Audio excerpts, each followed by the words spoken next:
That could be an expensive mistake. It locked my laptop. Well done, you, sir. So- Some of the stuff that I talk to you about, you do I do actually listen. 10 minutes and you crack my password, Andy. I went, oh, yes.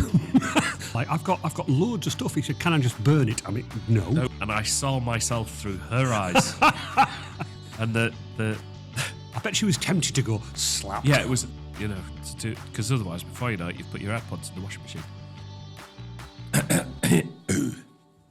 That can be the intro. Welcome to episode number 98. I have a little bit of coldiness going on, so if I sound a bit like peg on nose, that is why. Hello, everybody. Welcome.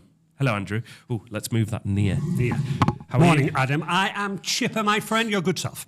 I'm good. Apart from a little bit of... Yeah, I'm all right, though. Yeah, I'm you're fine. fine. I'm fine. Yeah, I am glad it's Friday.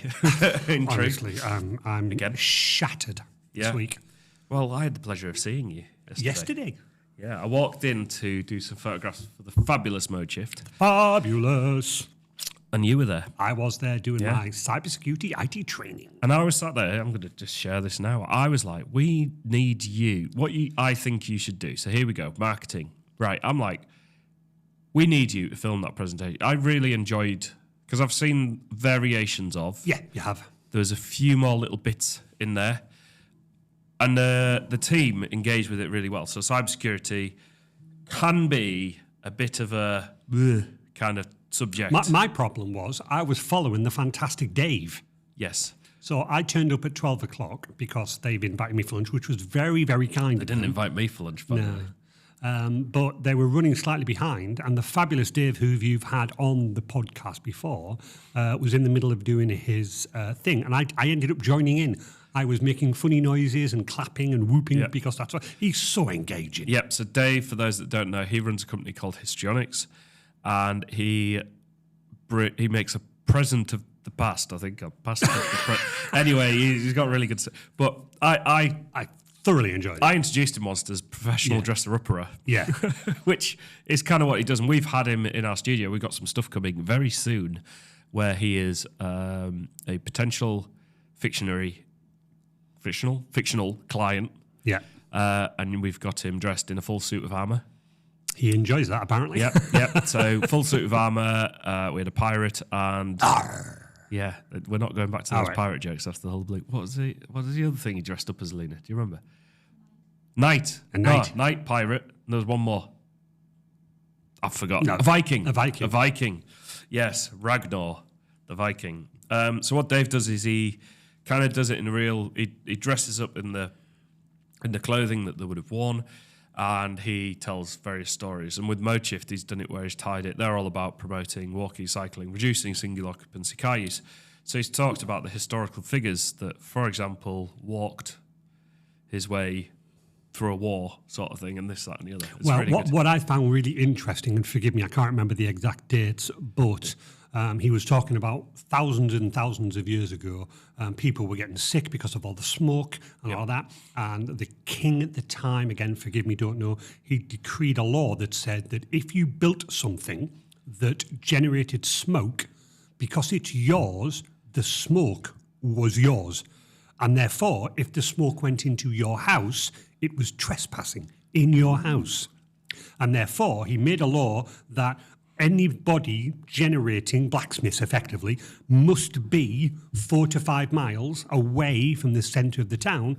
And it was the very first law about air pollution. There we go. And I was just like, oh my goodness me. But he right? said it in such a way that I didn't realise it, if you know what I mean. He was talking, and then you're like, that's really clever. And then he mentioned about the very first law, and you just went, wow. Yeah.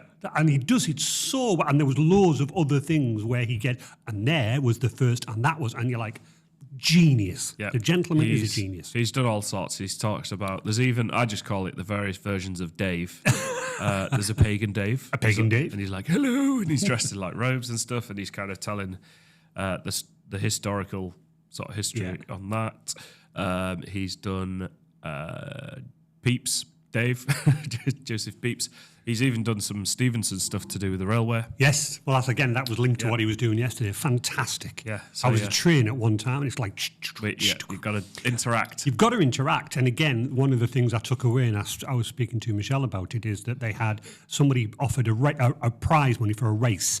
And there was the rocket, Stevenson's rocket, who was deemed to be the most reliable. There was another one deemed to be the fastest. And then one person entered a train. Effectively, the train was a conveyor belt with wheels and a man on a horse. And as the horse galloped, it ran the... so it was a horse, basically, not a train. That's what I'm saying, but they allowed it. Yeah, did they? And it got faster, and it was in the lead until they turned the rider, faster horse, faster, and it started galloping, and unfortunately, it fell through the conveyor belt and fell and broke its legs. The horse was fine, by the way. He clarified that. Right, okay. But that was, again, a train. Somebody went, well, I'll just put a horse on a conveyor belt with wheels. Really? Pushing the boundaries of technology. Fantastic. Absolutely fantastic. Pretty sure I've got some IT projects that are like the equivalent of that. Yeah. Well, that's where Heath Robinson came from, where you just literally plug. See what it happens. works. It works, exactly. But don't look behind the scenes under the table. Yeah, right, okay. So wonderful, Mr. Dave. I've got an also fantastic experience this morning. So technology is a wonderful thing. I was getting ready. I've got some AirPods. I do love my AirPods. They are fantastic, and I use them all the time. And I was like, I can't find them. Where are they? I often use them for Teams calls and things like this. And I was like, I can't find them. So I did the Find My Phone or Find My Item, because you can do it on there, and you can find them. I've done this before. You can get it to play a little sound. It's got a little tiny speaker on it. Yeah. And you could I walk around my house kind of tracking it, and I'm like, where are they? And then I realised that the sound was coming from the washing machine that is turned on and was currently paused in a hold with water. Yeah. So I've had to leave my AirPods in the washing machine full of water, and I'm waiting. I've got my dad going around to get them out. But they were still playing a sound, so I'm optimistic. In a pocket, obviously. Completely my fault, in a pocket. They're so small. And this is part of the problem with the technology. They were so small, I just left them in the pocket of those trousers. Dull. Yes. Dull. That could be an expensive mistake. That could be a very expensive mistake, matey boy. And the other thing that I've done this week with technology, I was doing this last night, actually. So we got a new laptop. So I went for the house? No. Work. Got a new laptop. Got a Windows machine. I thought I'd go get one because I just needed the fix on something. Don't forget, I need to onboard it. Yes. However, what I did last night is I've upgraded it to Windows Pro, 11 Pro. So I bought because I asked the question, and this is why I partly wanted to do it. I was like, what's it like to upgrade? So very easily. Yeah. So did it, went in the Microsoft store, paid another £120. Quid, yep. Yeah, and did it, and BitLockered my laptop. Well done, you, sir. So, some of the stuff that I talk to you about, you do actually listen. Yeah, I do. So what is BitLocker, Andrew? It is a massively good way to encrypt your whole data. Have you put your 10-digit PIN on as well? Yeah. Good. So for those who don't know, when you BitLocker your laptop, you encrypt it, and when you very first power up the laptop, it asks you for your unique 10-digit code. If I stole that laptop from you, Mr. Walker, yes, you've lost a laptop, and I'm really sorry that you've lost a laptop. However, I can confidently say that 100% your data is safe, because I couldn't get in. I can't even boot it up without knowing that 10-digit code. So you've lost a laptop, so sometimes, but your data is safe. Because I know we've got other machines where you've done that and sorted it, and I was like, right, opportunity for learning here. Absolutely. It's just something I needed to work on and work with. So I was like, right, I'm gonna do this and have a look, and then I understand a little bit more. So yeah, if you don't know if you're a business and you're running around places with a laptop, get the Pro version, not Home. You can get Home. There's no reason why you can't get Home, but BitLocker is this extra feature that encrypts your laptop. Macs do it automatically. Yeah, they encrypt the hard disks. So if you left it and someone tried to plug in the hard drive, they can't read it. If you don't do that with a Windows 11 laptop, in theory, they could plug your hard drive in and see all your files. Very true, although I did demonstrate to a customer the other day who brought in a laptop saying he's forgotten his password. And I went, bear with, I booted up a particular software that I have. And he went, what you doing? I went, watch this. I launched a commercially available program. I clicked the buttons and it said, found. I said, what's your username? I won't remember. I won't. But let's say it was Adam Walker. And I went, Adam Walker, see that there? Press the little X button and it cleared the password. I then took the USB key out, rebooted, and he went, it's asking me the password, but I don't remember. And I went, I blanked it. Enter. You're in. Wow. 10 minutes and you cracked my password, Andy. I went, oh, yes. That's why you have BitLocker. Have BitLocker. You never know. You never know. 10 minutes and I cracked his password. So, yeah. So, bit of learning outside. Good. I think is important for... I think it's important for everyone to do. As business owners, though, mate, I'm constantly doing that. Yeah. Sad as it is, but I'm sat at home and I'm just going, I wonder if I could do that. I wonder if I can do that. I wonder if I can do that. Because that's pushing me and the company. It's painful. God blimey, it's painful. Yeah. But when you get it, the sense of achievement. Yeah, I mean, that is a very little thing that I've done there. But I was like, how does it work? Is it going to have to do... In fact, I clicked it. It was like downloading and then it went error on the store. And I was like, right. So I was like trying to work out, right, it's saying the purchase is complete. It said error. Nothing else has happened. Yeah. So I thought I'll restart the machine. I restarted the machine and it's like, welcome to Windows 11 Pro. Like, okay, it's worked. It's worked. There you go. So there we go. Wow, wonderful, wonderful. But so if you run a business, you've got a laptop, it's worth paying a little bit more money. Absolutely. Sorry, I got the hiccups. To encrypt your laptop. Do that because all it takes is someone to lift your laptop and that data's compromised. As you were saying yesterday, too, when we were doing that to Modshift, like I said, the good news is they were engaging. And when I did say about the 10 minutes of the hacking password, because I repeated that story to them, you could see people's faces going, sorry? I'm like, oh, yeah. Yep. I can walk into your home, steal a laptop, 10 minutes, I've got it. But everything's on there, including my bank. And I went, yeah, and the best thing is, I said, not that I want to, but let me just guess. If I logged into your banking app, or let's say you did it online, on that, I said, let's make it easy. Amazon. I said, do you have Google remembering your password? He went, yeah. I went, well, there you go. I've stole your laptop. I've cracked your password into Amazon. It's already signed me in because it's you. Purchase a television to my house. He was like, oh dear. Yeah. You could see this sort of like, There's a few scary faces. There's a few scared faces even. And I don't scare Monkey, you know I don't. No, you don't. But I think equally for me, I put Zorin on that other laptop. Ooh. And I've obviously got this other one going. What I haven't done is logged all my password manager stuff into those because it's like a different role. So I think it's important to understand, what's your centralized password manager, what are you doing, and where do you need to put it on every device? And I'm like, right, okay, I probably don't need it on this. There's probably only a couple of key things that I need for what I'm using it for. So that's why I've done that there. Yeah. I also think I'm about to get inundated by Wico kit. Yes. I offered it to people. So Wico is the electronics recycling. Yeah.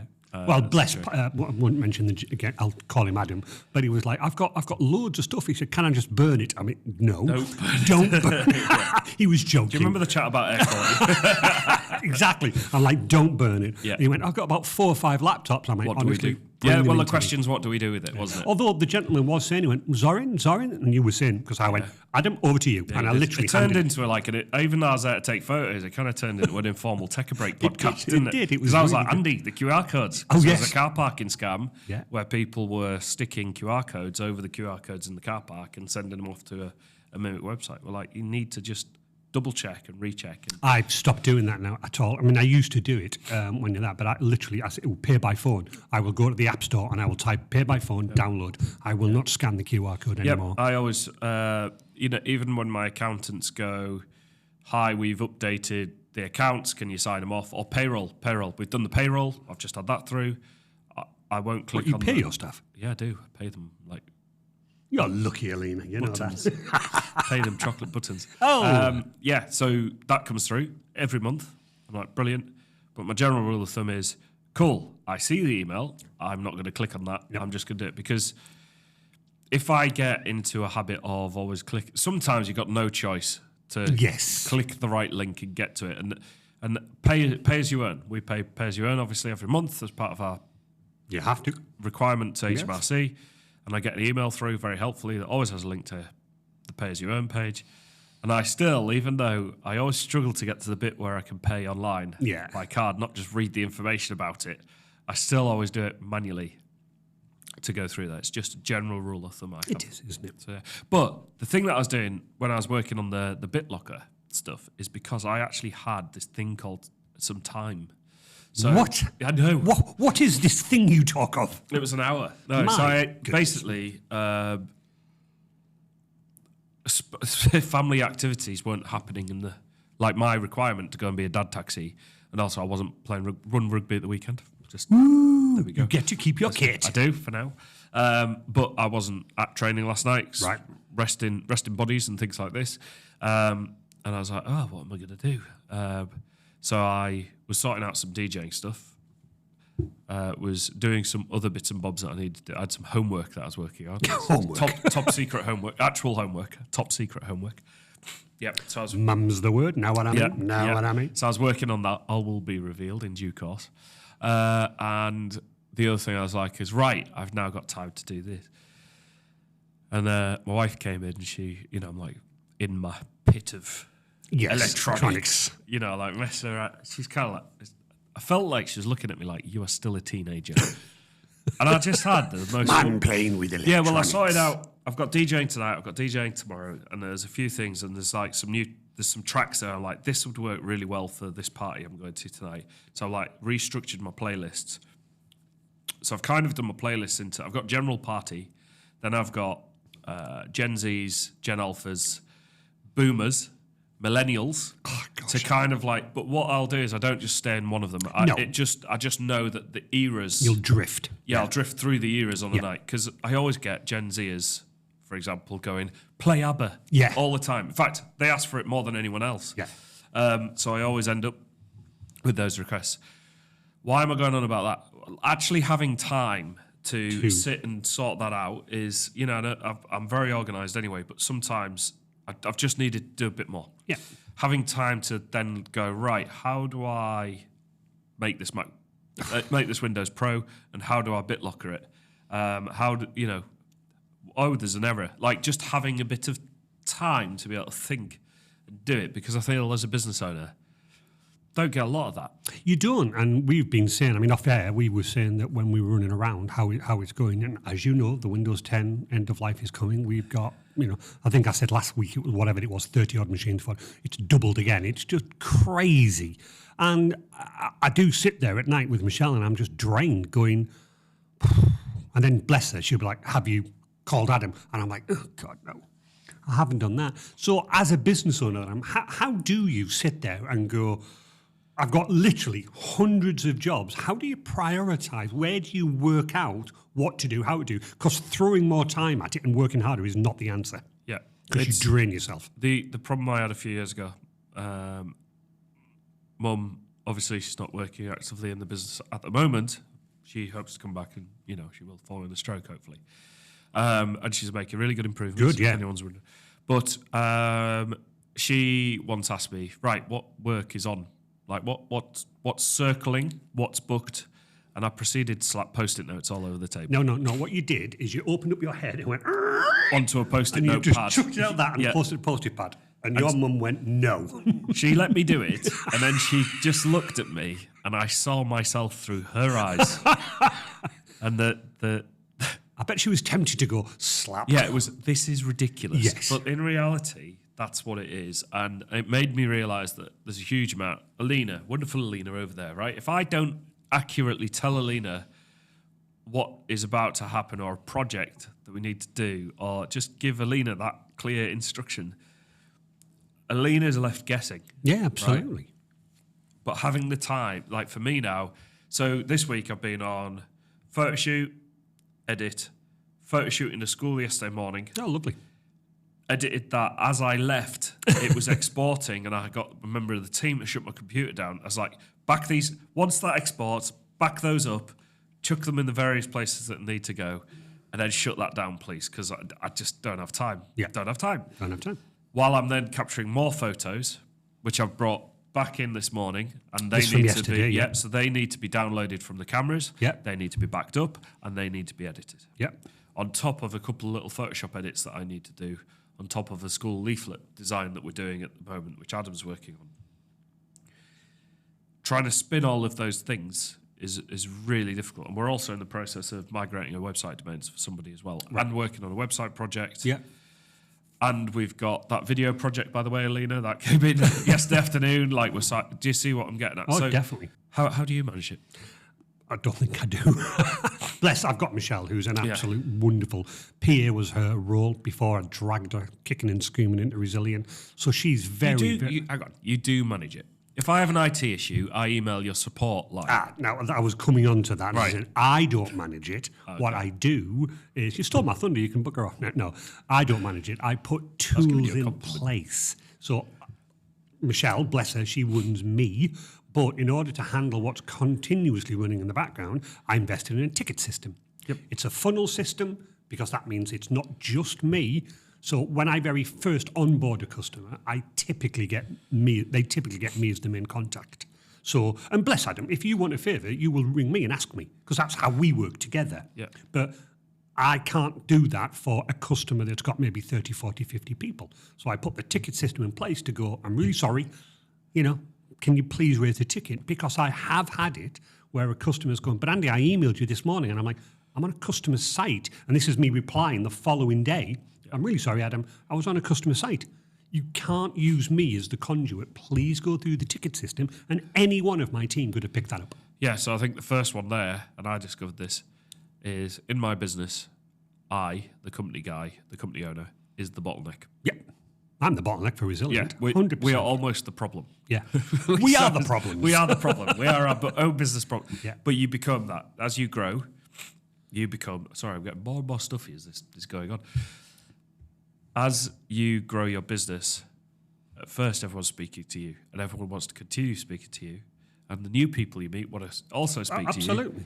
And what we've got very good at is... Alina we got an inquiry for a video edit. It was on the back of the photos that I was doing. It's, could you do this? I'm like, great, you need to speak to Alina. Alina has then very professionally and kindly organised a meeting for them to sort it out and do it because I'm elsewhere doing something else. And ultimately, if I took the meeting and then tried to re-explain what they explained to me, I'd probably get it wrong. Yeah. So I'm like, I just need Alina. Yeah, exactly. So yeah, the first lesson I learned was I'm the bottleneck. Yeah. I think from my point of view as well, and I want to almost turn the camera on me, I believe that I can do any job better than anybody else. And what happens is I did have a reluctance to delegate because I'm like, but I could do that far, far better and far, far faster. And over time, I've realised to go, but because I'm the bottleneck, I'm letting other people down. If I do delegate the task to somebody else, is that task getting done? Yes, it is. Is it getting done to the customer's satisfaction? Yes, it is. Could I have maybe done it faster? Maybe. But I don't have it on my plate anymore. And you've got to learn that as a skill, as a manager, to go, right, I will delegate that to you. There's what the issue is. There's how you solve it. And to be fair, I've also learned that when I've delegated, they've gone, well, why are you doing it that way? Because I believe that's the best way. Well, no, if you did it this way, oh my goodness. Right, thank you for that. If it had kept with me, I'd have kept doing it my old way. Yep. And this is where I've got to with, what was I doing? I was trying to post a video to Instagram. Here's a great example, right? So Adam and Alina have both autonomy. I'd like to think so. They might disagree, but they do. Like they are running their pieces of work. They are doing it, and I am like, decide what is best for the client, decide what you think works in terms of our work process, and do that. Now, if there's a problem or something I need to be aware of, tell me.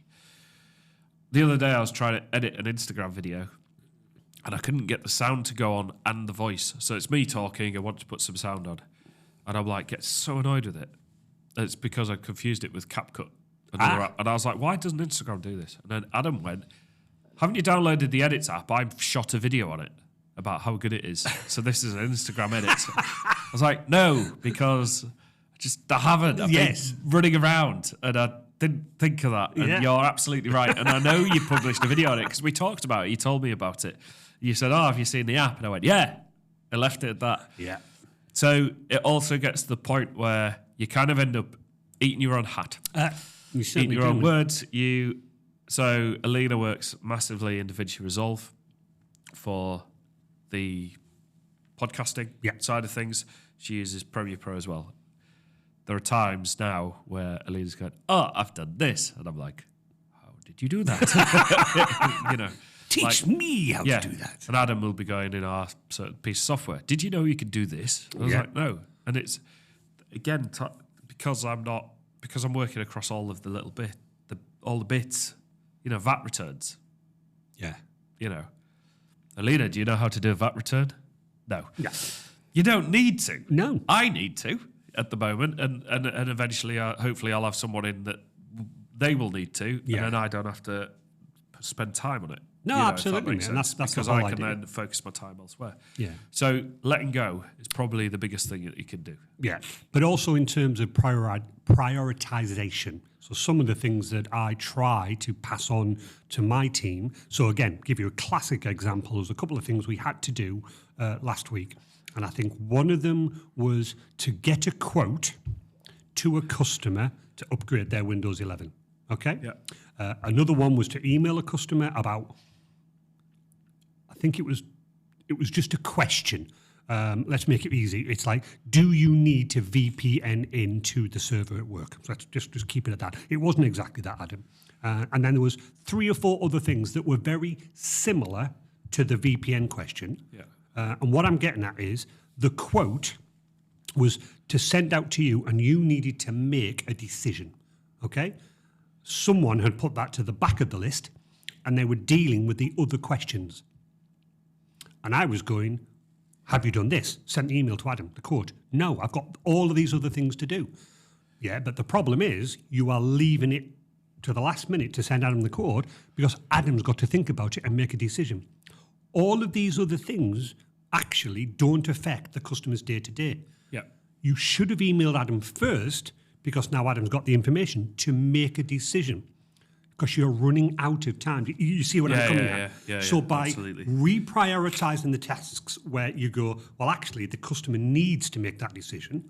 I need to do that first, even though these other things may be more important, but they didn't affect their day-to-day jobs is what I'm getting at. And again, when I was explaining this to the person who was, oh, God, I never looked at it like that.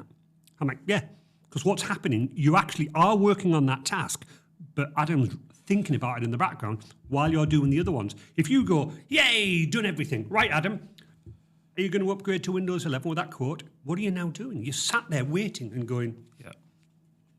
Adam's waiting. Yeah, exactly. What you could have done is sent it off immediately, followed up the other work, and then Adam replied back and go, yes, I'd like to go ahead. Example is domain name migration. I've got it. Right. With someone. Hi, want to time to we've done a site. Want to migrate? Like, great. Where are your emails?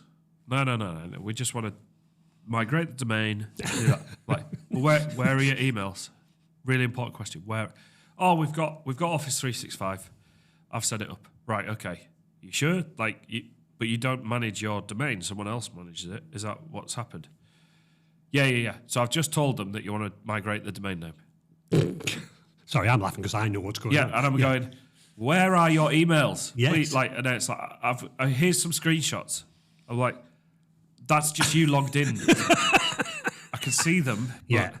And I'm like, the thing is, if I don't do my due diligence, I suppose, and just do it, they'll go, our emails aren't working. Yeah. Because I'm trying to assess whether I need you to get involved. Yes, because I need to set them DNS names up, etc., etc. Yeah, because that's literally, as soon as we get to that point, and I go, just point the domain over, fine. Office 365 stuff, you're my guy. Yeah. And they're like, we've got the administration panel. I'm like, great. So and I'm the problem is the client doesn't see, you've got to do the validation stuff, right? Yeah, I've got to do that. And I'm like, but have you done that? Have you set that up? Well, no, I've just got the administrator. And it's like, I'm not getting the answer doesn't sound fully solid in terms of what you mean. And the last thing I want to do is take them offline. Yeah. So, and they've just followed me up this morning. Have you had a response? I'm like, not from the person that you've asked me to get in touch with. No. No. And it's like, and when I've gone to them, I've gone, do you have the emails? Just belt and braces. So sometimes you need to take a little bit more time, You do. but almost jump ahead in time to foresee the issue. Now, And when you're trying to do that, it actually, in that case, it slows it down. it does. Now, again, this is great. So we have a customer over in the lovely place of Wycombe, and they have some lovely offices, and they are tagged on. It's a managed building, very much like here. Okay, Yeah. so imagine that you've got next door, which is your office. Assume this is somebody else's office, but they've now vacated it, and you're going to knock a door through. Yeah. Knock through the wall and put a door in. So the customer rang us up, spoke to Dan, and started talking about all of this, and they want to move some users from a particular area into another area. The construction guys are coming in, and they've said, how many cables, network cables, do you want running? And this person went, oh, well, we're moving 8 people. So, yeah, probably about, make it 10 or 12. Yeah. I'll just phone Resilient and ask them if they've got any requirements. So Dan ended up speaking to them, and then Dan said, right, and he got a load of information, and he paused, and he went, can I ring you back? And she went, well, I've got the construction guy on the other, I need to get back to him. And he went, no, it's really important. Can I ring you back? I promise, 10 or 15 minutes. So put the phone down to this customer, had a chat with me, and we're basically going, but hang on a minute. If they just knock through the door, put 6 cables or 10 cables or whatever, what happens in the future? Oh, I've moved another 4 people in. Oh, you've only got 10 cables. So me and Dan were going, no. Just run 2 cables to a switch, one as a redundancy, and then you've got the switch to go. You can have as many people as you want. But let's think about it, Dan. We've just recently put Wi-Fi in their offices. This place where I know it's going to be, the Wi-Fi will never reach there. Do they not want Wi-Fi there? Oh, that's a good point. And again, because we understand the customer, they scan a lot. Do they not want a big printer down there? Got back to the customer, and I'm not saying the customer was a little bit irate, but she was like, oh, thanks for ringing back. I really need to get back to them. And Dan then explained everything, and she went, oh, God, that is such a good idea. I never thought of that. Yeah, it's easy to run into something. And that's it is exactly as a business the owner. key. That's not just working with your clients. And we were talking to this person was the business owner. Yeah. So from being a tad irate, and she knows us very well. There was no animosity, if you know what I mean. Yeah. But oh, thank God you've rang me back, Dan. I need to get back because the construction guy's bugging me. Yeah. And we explained everything, and then she went, oh, my goodness, thank you. Right. Tell you what, let's pause. I'll tell the construction guy, go on hold, and we'll rethink the whole strategy. And now they've thought right ahead, thinking, yeah, we're going to move 8 people, but actually, 2 to 3 years' time, we might expand even more. Quick phone back to us. Dan, if we say put a 16-port switch in there, and then 2 years down the line we put more people in, can we put a 24-port? Absolutely. 16, 24, 48. You can add another 48. Well, right. what you've done is implemented something scalable from the start. Which is exactly what I was So the saying question about. is, how do you scale time? So ironically, well, one thing is by teams. And I know we joke on about it, but we use the planner function now in Teams. It's getting better and better, by the way. I've seen the planner. I've seen the plan for the forefront of some of the things that they're going to be released. It's just getting better and better. Yeah. So for those that don't know, Planner is a brilliant tool. It's very overlooked, I'd say, in Teams. I think so. It is very similar to Trello. Very similar to Monday.com. Monday.com. Not as, I wouldn't say as functionally rich. Correct. Correct. It's a job. Monday's very good at doing It's a job system, basically, where you can do it. So we've tried numerous different ways. I've done one for leads. So this is like my virtual Post-it notes. Yes. Okay, so leads, I could do inquired. Yep. So an inquiry. So originally we used to go buckets, they're called. Yep. Different columns. We'd go inquiries, followed up, responded, quote, that sort of Quoted. thing. Yeah. Lost. And we used to drag Won. them across, but Yeah. not doing that now. Right. Because each planner ticket, you could put a checklist in. You can. So now what we're doing is, you'd have insert name of inquiry. So Andy's Rare Bookshop. Inquired, responded. So I'd tick inquired for the checklist done. Have I responded? Tick that. Then I can look back. Then it's follow up. Have we followed up? tick that, and you can put comments in to say what you've done. Really clever. Yeah, so then do that. Then you can, they come back to you. And then basically, in the leads board, when they get to the point of signed contract, that ticks as completed and just goes away. And then we'd create another planner in their channel that we work on where we do their work. Yeah. And the buckets we've done in people's work is media, so photography, videography. Nice. Goes in there, so any media jobs go in there. We've got one for podcasting, so it'll be podcast, film, Yeah. booked, filmed, reel 1, 2, 3, 4, 5. If we edit in Yeah, reels. the reels, yeah. Thumbnails, posted to YouTube, checked, amend, whatever we need for that client. And then the last one, if they're not on our bill monthly thing, it's tell Adam to bill them. I need that. Yeah, I need definitely. that nudge. So they then nudge me in Teams and say, "Oi, you need to invoice so-and-so for this." Because it's again, with time, it's very easy to miss billing. I know people might think it's nuts, but it really gets quite a challenge. So we're using it that way. So we've got media one, we've got a website one for one client. That could be related to SEO. I've got PPC, which is paid ads, pay-per-click ads. That's on one. So a regular weekly reminder pops up in Planner for me to go do your sweep of our ads campaigns. Yeah. And what I can do is go through. I always annotate it as well, so that when I sit down with a client, it's actually about 3 months' time. When I sit down with a client in 3 months' time, they go, "What have you done?" We can look at all of those completed tasks. And go, I've done that, I've done that, I've done that. I've done that. Here's the general sort of bit of narrative where needed for the pay-per-click campaign, for example, and making sure that we're doing what we say. Because part of the problem I found with some of our stuff like the SEO work, the client, they weren't questioning it, but they were kind of going, well, I suppose they kind of were. They're like, so what? Yeah. I haven't seen. It was more like they'd seen Adam shooting videos with them, but they hadn't really seen me. And they're like, "What have you been doing with this sort of thing?" I've been in the background in the back of your website. So I was like, right, well, this is a really visual way we can log it. We keep track of it, and we're being accountable to what we do. Which is why we've got the ticket system. And I am constantly, and bless Michelle is constantly trying to say to the guys, it's important time-wise that you carve out some time at the end of the day to sit there and go, right, I'll update the tickets. Because again, and oddly enough, I'm going to give you two examples. From our point of view, you could have raised a ticket in the background saying, "Andy, I need this working on." Yep. Yeah.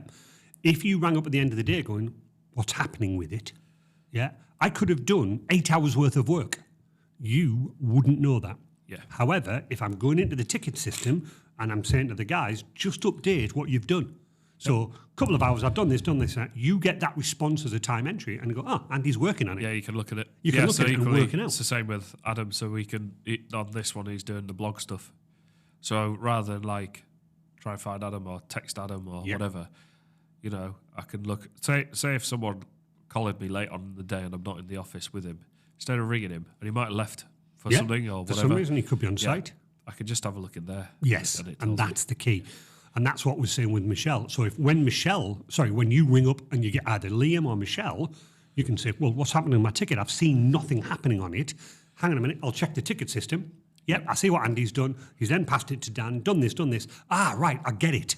So again, having that whole issue with the time system and important about the communication. Yep. So the other example is, again, going back to planning your time. You know that we're currently doing a load of Windows 11 machines, and you've got to kickstart the Windows 11 process, okay? And we've currently got about 7 or 8 machines all doing that. Bless him, Liam, the new apprentice, he's running tickets as well. Yep. So, it's all go type thing. But again, trying to get him to understand. So the incident we had the other day was, what's the status of these machines, Liam? I've not started them because I've been too busy doing the tickets. Admirable. Yeah. But again, once you finish the tickets, you're going to go back to all the machines and you're going to kick them off doing stuff, aren't you? And then wait. And then wait. Yeah, I know. If you'd have done that first, or at least gone into the ticket system, hey, Adam, thanks for the ticket. Yeah. Just a little bit busy at this moment in time, but we'll get back to you. I understand it's important, blah, blah, blah. That at least puts you on a temporary hold where he quickly then runs, kicks off all the machines, and then comes back to the ticket because he did exactly that. I went, you're doing two things at once then. Exactly. I call it double bubbling to the guys because it's a bit of a laugh. Yeah, but double bubble. Yeah. What do you mean? by doing all of that, what you can say to me is, where are we? Where are we with the status of the machines? And Liam, what's the status of the tickets? Machines are all being upgraded now. I can see them. They're about 30-40% done, and I'm currently working on the tickets. Thanks, Liam. So a prime example this morning, I haven't had time to do it this morning. I should have come in, started copying my SD cards. Yeah, Now, you should have done.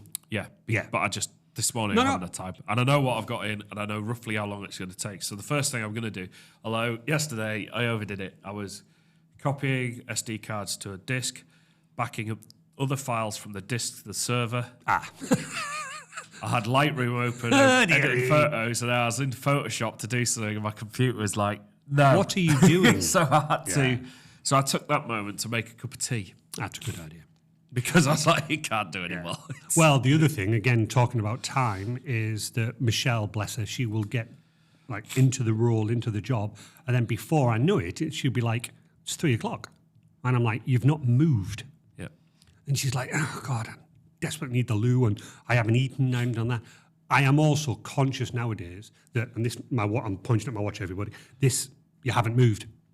And I will literally either press the table, or no matter what I'm in the middle of doing. Table, if you it's a standing table. Yeah. Sorry, I just did this. It just It's bad podcasting, that one.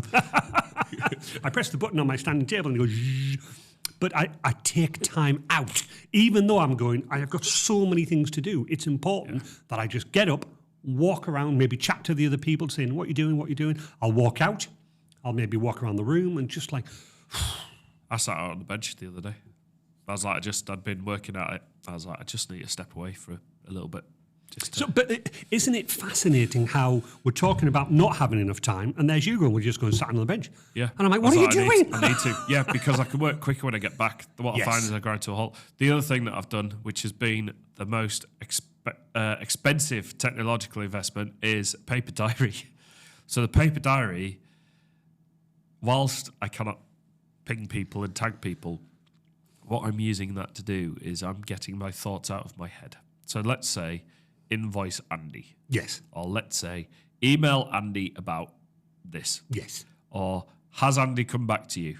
Yes. No. Right. Follow up Andy. Yeah. Yeah. So you'll see in my diary it is scribble. And I'll equally go, what jobs do I need to do today? What jobs do I do tomorrow? What have I got for the week? Where am I going to do it? Where am I booked out for jobs and where can I do it? And I've started going like that. And you should see Michelle's diary. It's immaculate. Written down, she uses a ruler to scrub things out when she's finished for the day. Mine's scribbled. My German teacher once said, Adam, it's like a spider got ink on its legs and ran across the page. I did quite like that German teacher, but that's quite funny. But paper diary, it doesn't just mean buying technology and this, that, and the other. I think it's important to consolidate your thoughts, because I think part of the problem I have is going, right, I've got all these things to do. What do I do first? How do you eat the elephant is the same. Yeah, absolutely, mate. You know, piece by piece. But it's like you got to do the right pieces at the right time. You've got deadlines looming. We've got what are we on, 19th of September? I don't know. 19th. I've got a presentation I'm doing on the 1st of October. Wow, yeah.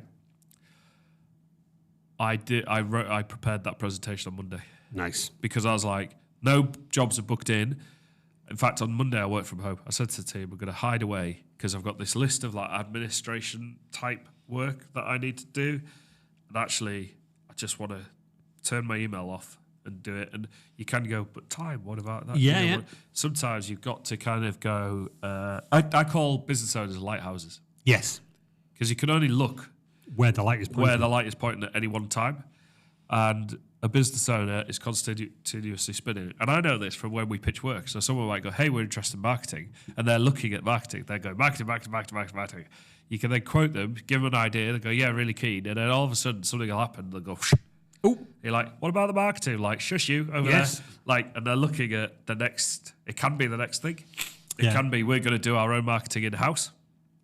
And that's why, I've said this before in the pod, that's why, you know, if they're struggling to do it, that's why it'll be done well for 3 weeks, three weeks, absolutely. And then that light will shift again. Yeah. But again, do you not find, and I will say this openly in front of my team, and again, no disrespect to any of your team, but that's what those people are doing. Like, you've got your Elinas, you've got your Adams, I've got Michelle, I've got Dan, I've got Eddie. I'm focusing their light on like, I need that job doing. But as business owners, we are constantly doing that. Yeah. Going, You can only look at one what's that rock over at there? once. Whoa, what's that over there? What's that over there? Yeah. And again, I think that is a different mentality, not everybody can do it. No. You know, I've got my dad, bless him, you know, he's like, no, I don't know how you do it. And he said, I just couldn't do it. He said, I have to focus on one thing, finish it and move on to the next one. The reason why I stepped away actually the other day was, so imagine it, and people when they first started working with us go, how do you just go from being like, I don't know, working for a school to suddenly working for an IT company to working for a building to working for, I don't know, an estate agent? Yeah. Like, you're like and you're writing as them and you're producing work as them and you're understanding their uniqueness. And it can be a challenge. I changed that many hats in that morning. I was like, I just need to wear my own hat for a little bit. You do, though, don't you? And again, even in that own hat, is it the hat of business? Is it the hat of sales? Is it the hat of In back fact, control? it was the hat of Adam. It was the hat of Adam just taking a moment to do, because otherwise, before you know it, you've put your AirPods in the washing machine. Oh, hang on a minute. Have you not put your AirPods Well in? done. Yeah, exactly. So I think the lighthouse thing, I don't know why, it just came to me as an idea. And I'm like, it's a really good way of looking at it, actually. So the idea is having other lighthouses that are circling at different rates to your rate, and you'll be looking at everything. And but then there's some things that you won't need to look at because some people can have a focus on one. Let's use rocks as the analogy. You know, Alina's got the rocks that she works on to focus on. She can keep those illuminated and they're being dealt with. But don't you find also, my friend, that on Monday you decided I need to work from home, I need to switch off my emails. Don't you find it really nice, pleasantly, that you can go, Team's handling everything? Yep. Any new calls that come in, any new whatever, they'll handle it all. Yep, absolutely. Yeah. Absolutely. And that's a brilliant thing that you've done. But unless you took that time to put those people and procedures in place, okay, I couldn't do that now. Yeah. Because they're all sat there going, Adam, I need help. People talk about apprenticeships. Alina has been amazing, right? Amazing apprenticeship. Top apprentice ever, right? When Alina first came, obviously Alina had to learn. And if I didn't support Alina appropriately, I wouldn't have given her the best chance of succeeding. A lot of people could quite often look at apprenticeships as cheap labour and this, that and the other. Yeah. And then I've heard of apprentices getting kicked into touch once they finish their apprentices, this, that and the other. You got to do it for the right reasons. If you are serious about investing in getting more time and more capability, you need to really invest in your people. Like dealing with your people. In fact, it's so important that you take a moment. Like Adam was out the office the other day and I said to Alina, how are you? Yeah. Is everything all right? She was like, shut up, I'm working. Well done, Alina. Well done. I am a disruptive influence in the office. I'm like the noisiest, definitely. Well, they say that about me as well. Yeah, but they do actually. We asked them. We asked them. So it's important to make sure you equally do take time. You take time on a Thursday. Our Thursday wine o'clock. So everybody chilled out. We had that. We did it yesterday. And even yesterday, prior to me doing going to the mud shift, I knew I had to get a number of jobs out of the way. I did them. I knew I had to update the PowerPoint presentation. I did that. I knew I had to leave around about 11:30 to get there for 12. Come to about 10 to 11. I'm like, okay, I've done that. I tickets up to date, all my emails. Right. And I just stood up and I just went, right, everybody. And they were just like, I just went, who wants a cup of tea or coffee or anything? Yeah. And they were all like, oh, yeah. No. And bless him, Liam, I'll make it. I said, Liam, no, you're busy, mate. What do you want? Cup of tea? And I went round. There was the MD. I made all people cups of tea. But that's important. The other thing, though, right, is how much work could you have continued to do? There's loads of other things. There's always work. I could have done that. So I've had someone once go, you finished work for the day? I'm like, technically, in this job as a business owner, you've never... there's always something in the back of your head that you're like, oh, I need to do this and I need to do that. And it could be developing the business. It could be the next piece of client work. It could be you got to put the finishing touches to something. Absolutely. You know, like I've done my presentation for October. I know that that's sorted now. I'm happy with it in terms of what we're doing there. So I'm like, right, that's off the table. But there's like loads of other bits that you can work on. And I think sometimes it's important going, enough now. Yes. Enough. Like, just enough. Just leave it there. Well, talking about enough, that's it. It is. I didn't realise we'd rattled on for an hour. I know. A bit ranty today. Weekend. I am getting my custom gaming table built.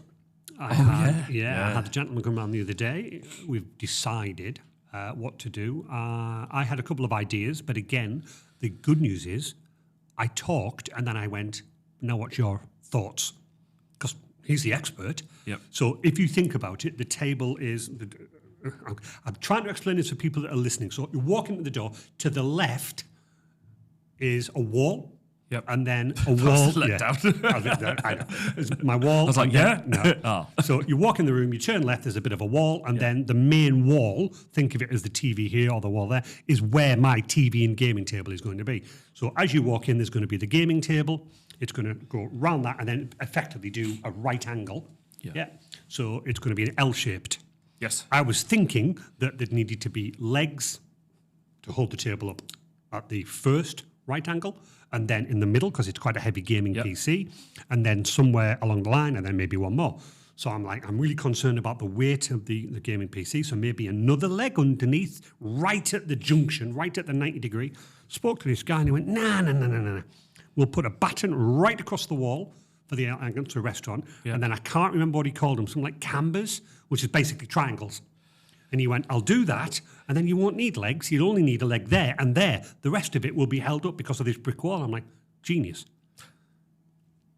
This is why I don't do DIY. I don't. I came home yesterday to a brand new back garden fence. Oh, did you really? Yes, Landnar Village has sorted it out, and this is what I mean. I was like, wow, that looks extremely straight, extremely in line, very solid, and very, very, very, very, very tidy and professional. That's exactly. And it's, again, when people are talking about time, he's done it in 2 days, and that's with a bit of, like, you had to clear some of the garden to get to it, to do it.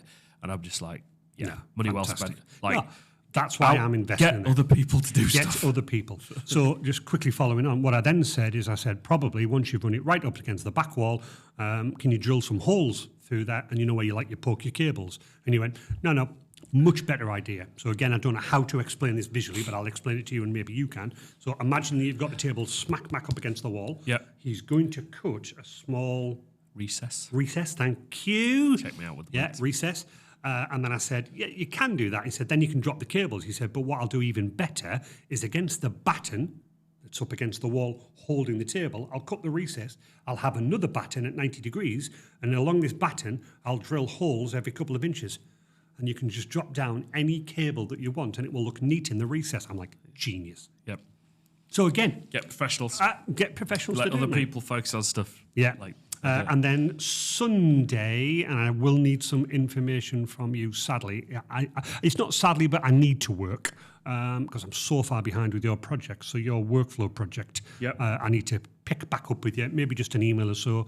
I need to know where the documents are that I'm sending off. But that's fun and work. Do you know the capital letters saying, in this folder, Andy? No, I'll send you that. Resend me that, because I do need to work on that. But other than that, what about yourself? I know you're DJing tonight. I'm DJing tonight. So this is a friend's dad. Right, but he's involved down at the rugby club. Lovely. He's been such a massive supporter of the team and just giving up his time to come and he said, give me some time. He said, I would love for you to DJ at my party. So I feel really honoured to do that. So I'm there tonight for his party. So I'm really excited. There's a band as well. And there'll be friends there. So, it'll be quite a relaxed affair around the DJing sets and stuff. So it's it's a social element too. So that'll be fun. And then tomorrow I'm photographing at the Elston show.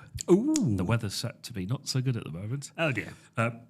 So get some photos, and then I'm working tomorrow. Yeah. And then I'm DJing tomorrow night, 60th party. Oh, a 60th. Yeah. So yeah, it'll be so quite that will good. be some ABBA and some old songs. And some quite new ones. They've sent me a list through. Very good. So yeah, do that, and I'm going to do a half day today, Alina, by the way.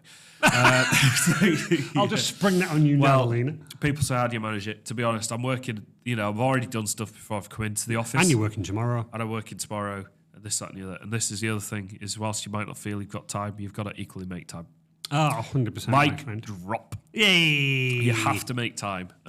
So I'm going to go back this afternoon, and I'm going to not work. I'm going to just chill out. Maybe even put a movie on. I sometimes have to do that to stop my brain. If commit to go, I'm going to watch this movie and do that. You're doing tomorrow because actually you could work. I could smash through today. I could smash through tomorrow.